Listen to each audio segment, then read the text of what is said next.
Hello, Stro. Howdy, partners. How you doing? Good. Hey, How are you, sir? doing good. Oh man, it's freezing out there. Man. Where are you at, Yes. North Carolina coast, man. We were under like a winter advisory watch okay. in the Atlanta wow. area. You know? Yeah.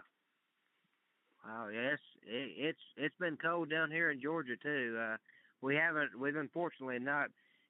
fortunately not got any winter advisory though. But man, I tell you, it's been cold down here too. Are y'all under snow watch too, freezing rain or what? Well, from what the weatherman says here, it's supposed to be a mixture, but they really don't know for sure. But just I guess we're taking every precautions just in case. Oh Okay, wow. good. I'm making some steak and green peas at the moment. Okay, Dinner How later. does that that, sounds good. How does the weather affect the shows, like the different wrestling shows? Do a lot of them get canceled, or do they just seem to go on with them, or how's that work? Well, I mean, I don't know. Like down this way, it's like they freak out if they get like an inkling of snow compared to up north, okay. you know, where it's like another day of the office. So it's like, I guess it all depends on the, you know, how severe the weather is. Oh, okay. Stro, as we know, your great uncle was Gorgeous George. I want to ask you, when you were a kid growing up, knowing that he was your great granduncle, how did that feel as you was going to school every day and everything, knowing that he was your great granduncle? Actually, I didn't know about it until later on in life. Interesting story, you know. I mean, you know, wrestling's always been a passion of mine, from high school, collegiate, to doing MMA with Japan, and so forth, and then back to, you know, pro wrestling. I didn't really know about my relationship to my granduncle until I had my brother's wrestling buddies, William Regal and Dusty Rhodes, and different people, you know, telling me, you know, my style resembled the original Gorgeous George from years ago. And one day I went to my grandpa, who lives out in Oklahoma. I said, you know, I got all these guys in the business saying that, you know, keep bringing up Gorgeous George. And he looks at me and says, you didn't know? I'm like, no what?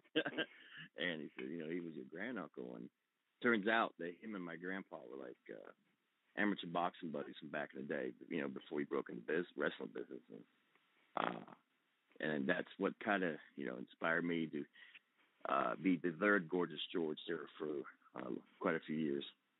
You know, around the country and, you know, overseas on occasions. So I mean, I had a really good run with it, and you know, and you know, it took me to, after, you know, my run in Mexico with Jake Snake Roberts of AAA, I got back doing some shots in Texas, you know, which was cool because, you know, I'm in the ring with, you know, former world class guys, you know, Jack Bart, Skander Akbar, and, you know, the Von Erichs, you know, really cool. And, you know, that led me to, you know, WCW, in which actually, you know, not too many people know about this, but like my first year in WCW, you know, I was known as Gorgeous George, you know, doing TV tape in different spots. So, and, you know, I couldn't ask for a better, you know, Hulk Hogan and Macho Man. You know, it's kind of ironic that, you know, Macho Man's the big focal point as of late. You know, he's going to be inducted to the WWE Hall of Fame. And him and Hulk Hogan were very instrumental in bringing me to WCW. Both Hogan and Savage heard about me, you know, doing, you know, my tours of Gorgeous George III, and, you know, Jeff Jarrett's daddy, Jerry Jarrett, put the good word in as well, and which is cool. I mean, I've always gotten along with Jerry.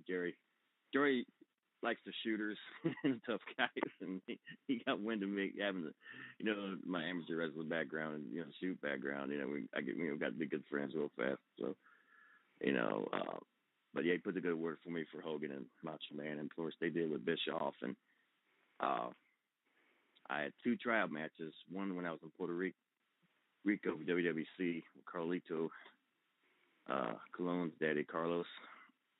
And which that was Mr. Farmer there, who was actually the imposing Sting, the NWO, if you recall. Mhm. And that match was good, but I didn't hear nothing back. And then after touring with Texas with Jake, after our run with AAA, which we got to be at Triple Mania and everything that year. I mean, it was a really, really cool deal. And I mean, there in Mexico City, I mean, it's like, they had 25,000 plus people. It was like the WrestleMania. Yeah, it's amazing. And they had like ladies, valets, dressed in the same gimmicks and personas as the guys. And they come out and make right. You know what I mean? And it's kind of, I was Gorgeous George over there too, and it was like I had the guy who was managing me, who was if you recall, they had like the Mexican midgets for the WWE, right? And like Mini Mankind, Mini Vader, right? Yeah, everybody. and Mini Gold, and which I was on the plane with Mini Gold Dust, which was kind of we used to play football in the locker room. You know what I mean? They're a blast. But the guy that managed me, he kind of looked like a Mexican Elton John. With the wild outfits, and he was great. He was cracking me up. And teaming with Jake was awesome. And I mean, and to be main event for Triple Mania, I mean, that's huge. Mm-hmm.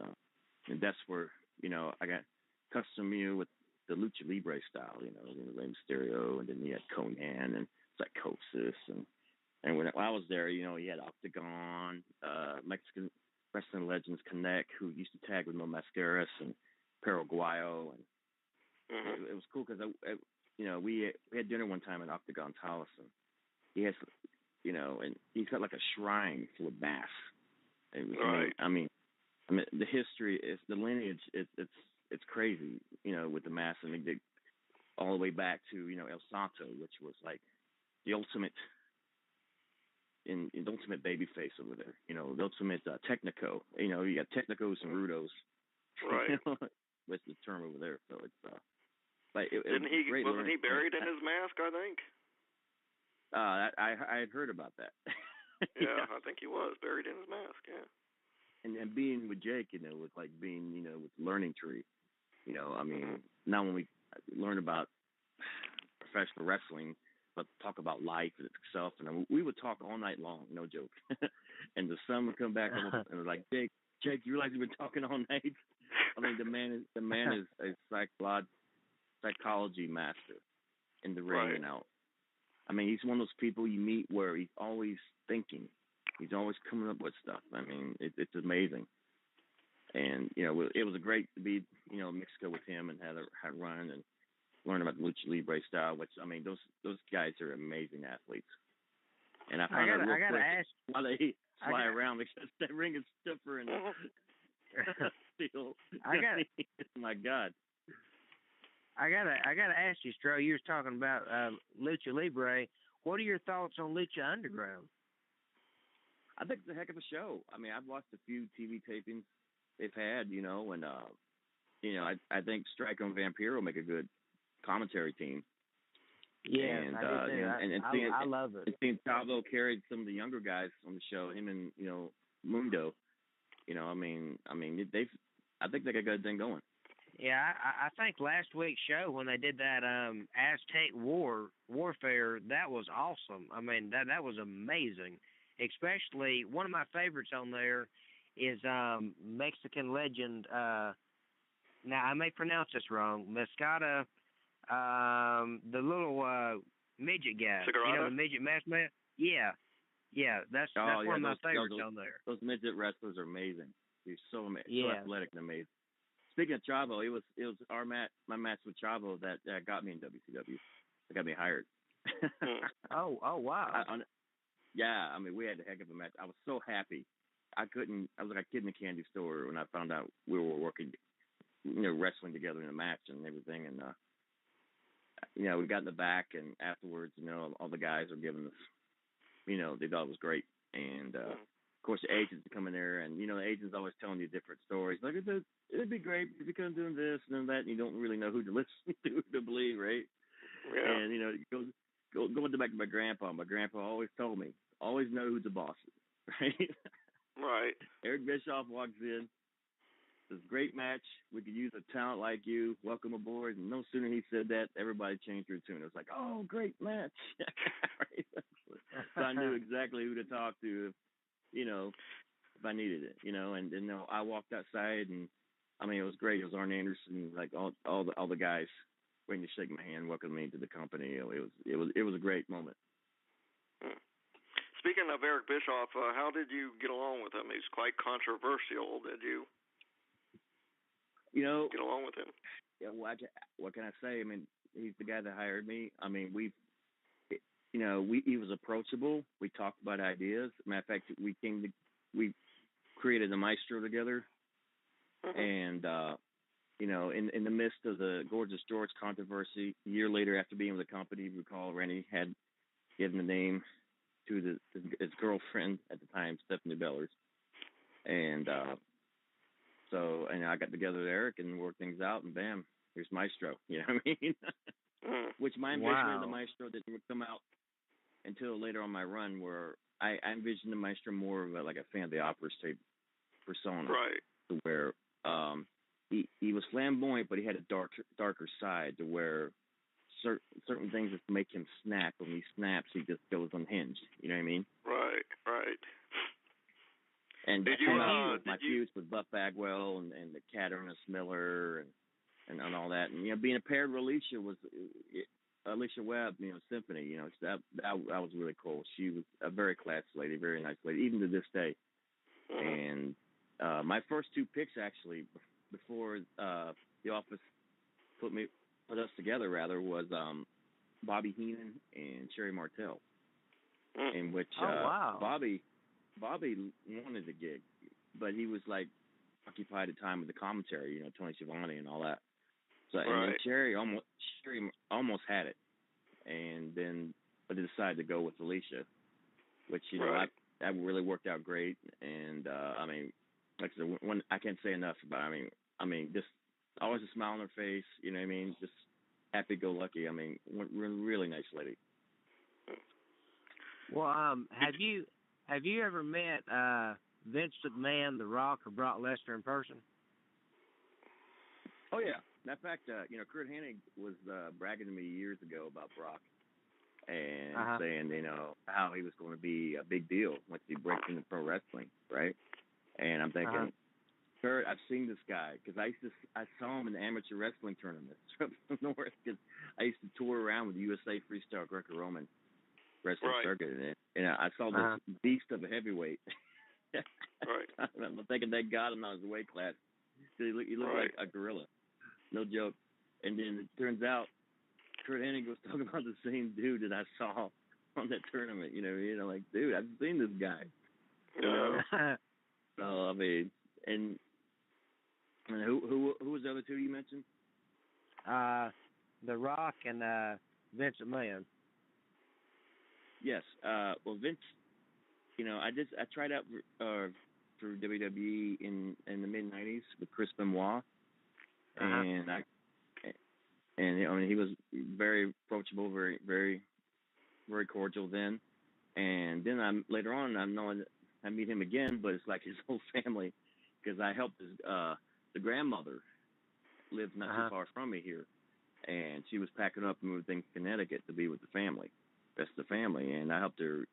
I bought some furniture off of her, everything, and Stephanie McMahon and Linda and Shane, all that, they all thanked me for helping out, the grandma and everything, which that was really cool. Oh wow!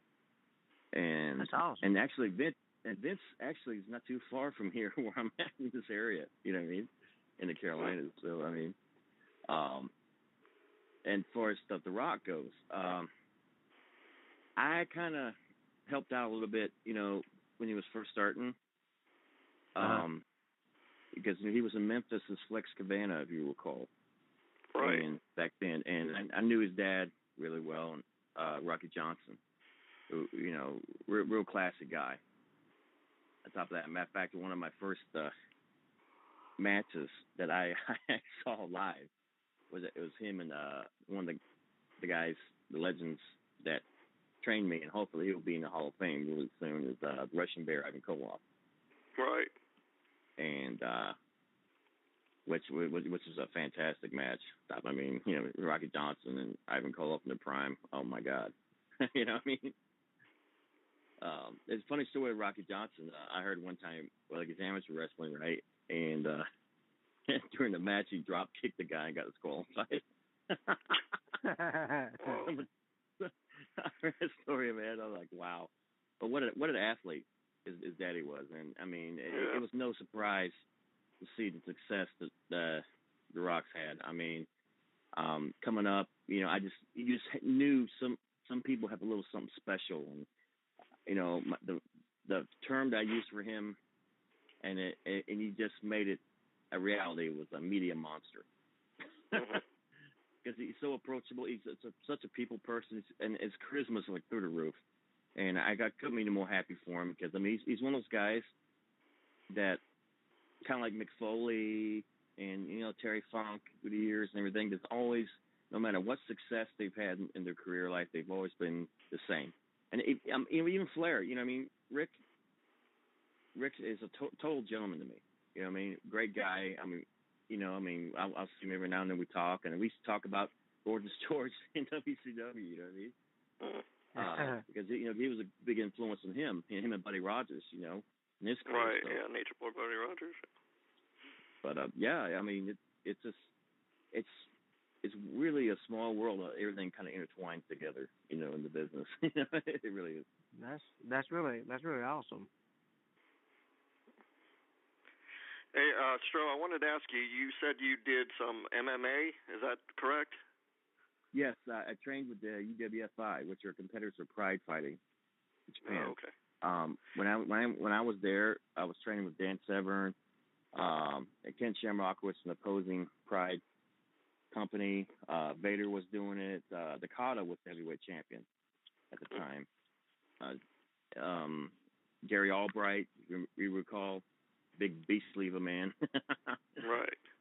And it was a great learning experience. But back then, during the MMA, back that time, I mean, there was no the Octagon or UFC back then, and the shows were like once in a blue moon. You know what I mean? Right. It wasn't as consistent as now, and it was actually one time outlawed here in the States for a while because of the brutality. And I think they call Wow. it tough man competitions or something like that. Right. That's what. So I mean, that's why I kind of stuck with pro wrestling, because it was more consistent at the time. Mm-hmm. I mean, I do value what I learned training with the MMA company, and it was I learned a lot. I mean, it was amazing. The sensei that was training us, no joke, he's showing us like 60 different leg submission holds just with the leg in like 2 minutes. Right. And our jaws are dropping, right? But he took time out to show each one, what was what. But it was just amazing. I mean, it was a great experience. Now, Stro, I've asked you this before, and I'll ask you again because I love it. I can't get enough of it. I want to know if you'll do your Terry Funk impersonation for the fans. Oh, why, sure. I love Uncle Terry. I told him in WCW I was going to adopt him as an uncle, and ever since then I've always called him Uncle Terry when I see him. Oh my gosh. Let's see. What I could. Oh, okay. All right. I'll do one you guys will probably remember. Okay. Or I hope. Well, some of you might remember. I was sitting on the front porch one day, and the sheriff came up to me and said, "Terry Funk, you're under arrest." And I said, "My God, what for?" And he said, "For beating up a woman in Nashville, Tennessee." And I kicked back to my chair and I laughed and I said, "Sheriff, that was no woman. That was Ric Flair." That's awesome. That sounds just like him. I mean, I used to see. I lived in Florida when I was growing up, and I saw all the greats in championship wrestling in Florida, and Terry Funk was right up there. He was as mean as a snake, and I didn't like him because he was a heel, but but I sure did respect him, for his performance, Oh man, Terry's awesome. I know Rick's book. I think it's somewhere in Rick Flair's book. It talks about, I think of the story, if I'm not mistaken, him taking Terry Funk back to his place. They're back when Terry was the heavyweight champ, for the NWA. And Rick's going to pick on his wife. She's all right. And somehow Terry Funk got in an argument with his dog in the yard. And next thing you know, he's on down all fours with nothing on but his birthday suit and the NWA world title around his waist. And somehow the dog bites Terry in the nose. Terry's screaming in the yard. His wife calls 911. Rick was like, please don't call the police. That's the NWA World Heavyweight Champion out in our yard wrestling our dog.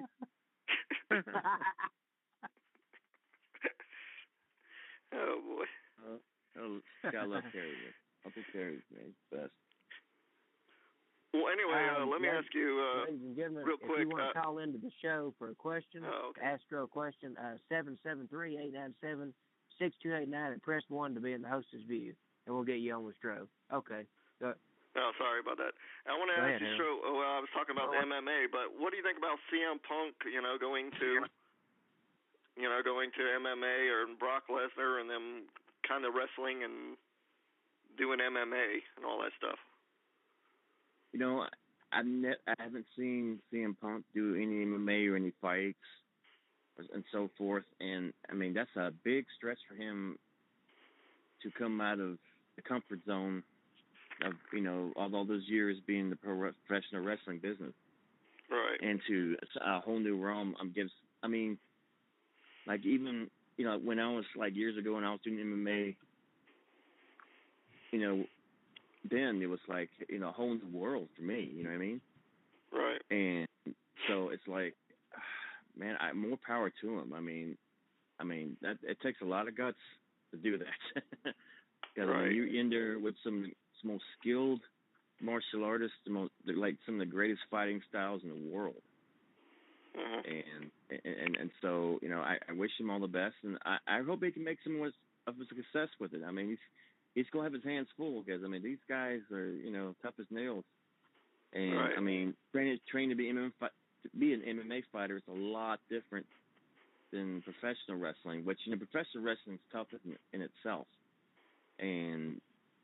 but I mean going from one style to a whole different deal, that's big, but I commend him for it, and I wish him all the best. I mean, we'll see what happens with it, but just the right. fact that he's wanting to do it, I mean, that's big. And I mean, we're talking like when Brock Lesnar went into it, he had the size and the power and athleticism, going in, and like Brock is just a freaking nature. Right. Yeah. So, but we'll see what CM Punk do. I'm hoping, that, and I understand, he's been taking some jiu-jitsu and all that, hopefully that'll come in to play and help him out a lot more. And he's right now he's training his new training camp, right, as we speak, for his upcoming fight. So, I wish him all the best, and, make us brothers in the mat proud. Right. What are your feelings on the Ascension on Raw? I mean, the way they've been portraying the Road Warriors. Do you find that not disrespectful to Hawk? I mean, I find, in my opinion, disrespectful the way they've been doing, the way they did that on Raw, with Hawk from the Road Warriors. How do you feel about that, Stro? I love tag team wrestling, and I love to see more great teams to come in, and I was really excited about the Ascension getting their bump Raw and SmackDown, from NXT, because I've seen them have some good matches for NXT to be in and all, and I don't know, I just don't. I hope they don't get stereotyped to be so that people look at them as, oh, they're just a copy of Demolition or Road Warriors or Powers of Pain, whatever. Right. I'm hoping maybe. I mean, it's kind of coming off of that, you know, as of late. But I'm hoping they develop their own style to be when people look at Ascension, they'll see, you know, they have their own identity. You know what I mean? Because I mean, Yeah. they got the skill, the know-how to make a name for themselves. You know, but the thing is, they don't need. I don't feel they need to brag about being better than past teams right just yet. You know what I mean? Right. You know, Yeah. get that, make the most of your push, make a name for yourself out there, and then, you know, when you have your success, then brag about how good you are. You know what I mean? Right. But right now, I mean, people are just, you know what I mean? They're just taking a look at you for the first time on a worldwide level. So I mean, but that would be me. You know what I mean? But I mean, I wish them all the best. I mean, tag team wrestling, to me, I mean, it's like one of the greatest art forms ever. And I just hope that these guys can get it together, find their own niche, and blend in with the tag team roster. And, you know, I'm looking forward to the matches they're going to have later on with guys like Usos and Golden Stardust and The Miz and Mizdow.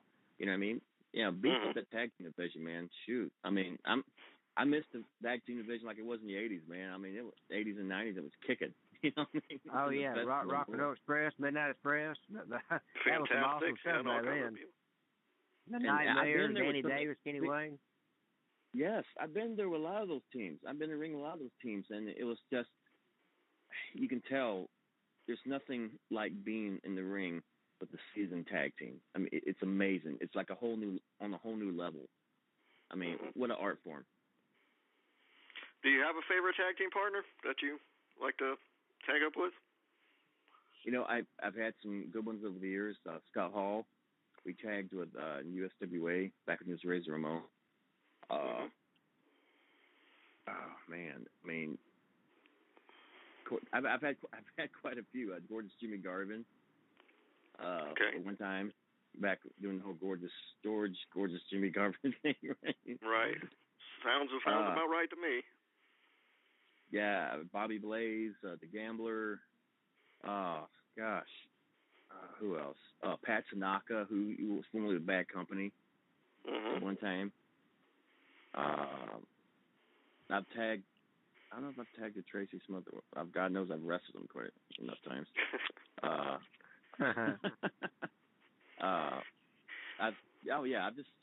It's been so many over the years that I've tagged with and everything. In fact, on the independent scene, I was a tag team champion for XWW out of Charlotte with the Angry Panda one time. A guy coming upstart in the indie circuit, and yes, he's got the whole panda suit and everything, and he even does the like Gangnam Style dance after he wins matches. Oh wow! Yeah. Talk about hot. That's gotta be. Oh right. Yeah. Bless his heart. What are your thoughts on the overall product of TNA right now, since they've moved over to Destination America and them going out and trying to get Adam Copeland, Edge, as their new authority figure, but that didn't pan out. What are your thoughts on all this TNA product trying to get everybody they can? I watched the show the other night on the Destination America. They had one heck of a show. It really was good. I mean, the Wolves and I guess what's the James Storm's group? Revolution. Revolution. Yeah, the Revolution. Yeah. That was good. Low Key and who? God, my name's Austin Aries. I'm sorry. Austin Aries. Aries. Wow, yeah, Austin Aries and Low Key. What a match those guys had, and everything. And I mean, Bobby Lashley, Bobby Roode. I mean, and then like the return of Awesome Kong, and to see him Havoc doing the stare down. I mean, I thought it was a solid show, seriously, and I'm hoping they keep up that stride, because I mean, teenage, they still got the good talent. it's just a matter of getting the groove on, getting back and swinging things, and rocking it. And I'm hoping this is with this new television deal with Destination America. It sounds like they're giving them a lot of plugs and a lot of props. So we'll see what happens. Yeah, I have to agree with that. What are your thoughts on how Sting is being portrayed in WWE right now? What are your thoughts on it? Do you think it's good to have less of Sting on television, or do you think the fans need more of Sting on television? What are your thoughts on that? Well, I think you're going to see a lot more Sting. Now it's getting more towards WrestleMania season. Now he's known as the Vigilante. And right. I can't help but believe now we're seeing Dolph Ziggler, Eric Rowan, and Ryback kind of, now that they're quote-unquote fired and MIA, I can't believe that we've seen Sting get involved in that deal. Being that he is the Vigilante, and he is the one that helped win the match for Dolph Ziggler at Survivor Series on John Cena's team, getting rid of the Authority temporarily. So, I think we'll be seeing a lot more Sting really soon. Who do you think's a top ladies wrestler out there right now? Ladies wrestler. Oh, man. Are you familiar with like Tessa Blanchard? I'm talking about on the independent scene. On the independent scene? Oh, yeah, Tessa's. Oh, she's great. I mean, that lady works hard. Right. Yeah, I know. You got her. You got Chastity Taylor. Oh man, there's so many. And then that's just here in the Carolinas. Shoot. Right. I mean, it's so. It was kind of. Matter of fact, she just had a match. Tessa did with Mickie James. That was really good. Okay. All right. As far as like the WWE. So you think the WWE AJ Lee, Paige, Natalya. Natalya. She's as solid as they come. Yeah, I saw her at Deep South Wrestling. You remember Deep South Wrestling here in McDonough, Georgia? Oh yeah. In fact, my trainers, were my trainers. I'm a referee. My trainers were Mike and Tracy Taylor. Yes, I know them very well. They trained at my school. Okay, yeah. I seen the picture with you with them. Yeah, he's trained at my school, man. Yeah, I did. What a great couple. I mean, you're talking about a couple that loves wrestling. Right. Yeah, they're great, and really talented too, and all around good people. Which you don't see much of that. You know what I mean? So it's always nice to see some good people in the business. Right. Now, Awesome Kong. Gosh, look at Awesome Kong. Leah DeTapa, she's coming up now in Havoc. Jessica Havoc is doing her thing now with TNA, and Not a Beautiful People back together. Right. With Sky and Angelina Love, and so I'm hoping maybe this is a good sign to get spicing up the ladies division too for all the companies. Right. Yeah, I think they're a good part of promotion. Okay, go ahead, Brian. Brian wanted to ask you something. Oh, okay. Yeah, I didn't mean to interrupt you when you was talking. I always try to wait until the guests get through talking before I speak. Did you ever when you were in WCW did you ever work for Cowboy Bill Watts? Now, Mr. Watts was, I did some nightly shots off and on before I got signed contractually. So, but I kind of wished I did more for him when he was running the Mid-South, UWF promotion there, because I was I really liked the way things were handled there. What a great promotion that was, and some of the best talent ever came from there. Dr. Zest, Steve Williams, and Hacksaw Jim Duggan, Ted DiBiase, Freebirds, and Sting. Rick Steiner. My goodness. loaded full of talent. Eddie Gilbert, hot stuff. Right. Seemed But, like everybody there was a legend. I teamed with his brother Doug and Tommy Rich later on over to USWA. We were kind of like the Freebird deal. Because then two of us, like, defend the titles, USWA Tag Team Championship and everything. And we had a great feud with PG-13.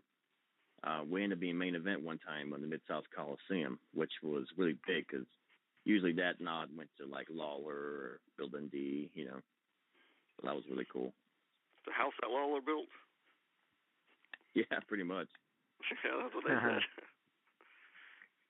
Can you tell us about the movie you're filming now? I'm not sure exactly the name of this movie, but I've heard you mentioned on Facebook something about ex-girlfriend or something. Oh yeah. That one particular one's called My Ex-Girlfriend, the Serial Killer. Excuse me. Okay. And we're going to start filming that pretty soon. We got an Indiegogo site with that one on right now if anyone wants to contribute to the film. The Dracula's War trailer will be coming out any day now, and it'll probably be out when it releases. They'll announce it on YouTube and Facebook and Twitter, what have you. And that we'll be finishing that film later this year as well, that's going to be intense.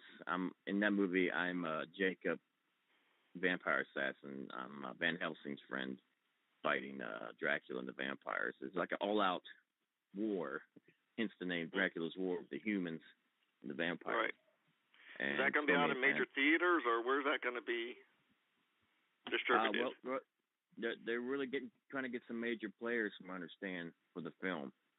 So, we'll see. But it's I've read the script for it and everything, and it's going to be intense once we get everything finished. Mm-hmm. So, wow. I'm really excited for people to watch it. Yeah, it's really cool. I know the Urban Legends to Die For. That's the TV movie. Is that going to be on cable television or just go straight to DVD or? I'm not sure yet this time. They're still trying to work things out. We're supposed to be starting filming that too pretty soon. I did some few episodes of Sleepy Hollow this past season on Fox. And I'm going to be on a new television series coming this March on ABC called Secrets and Lies, which that will also have Dan Fogler from Balls of Fury in that as well. Okay. What was that called again? Secrets and Lies. Secrets and Lies. That'll be a new TV series on ABC starting this March. Okay. And another movie I'm going to be. It's going to be actually two movies I'll mention.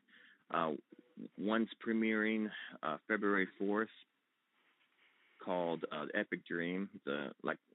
It's a comedy about a surfer that gets in all kinds of trouble. I'm like head of this biker gang in the movie that keeps kicking him out of places.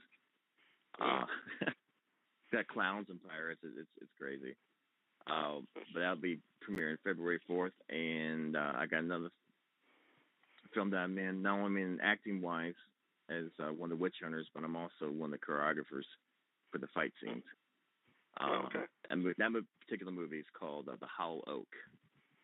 And you can look, the trailer's out now on YouTube. You can check it out, the trailer for The Hollow Oak. And that film should be premiering pretty soon later this year. So be on the lookout for it. We don't have too much time left, but how did you get into the movies real fast?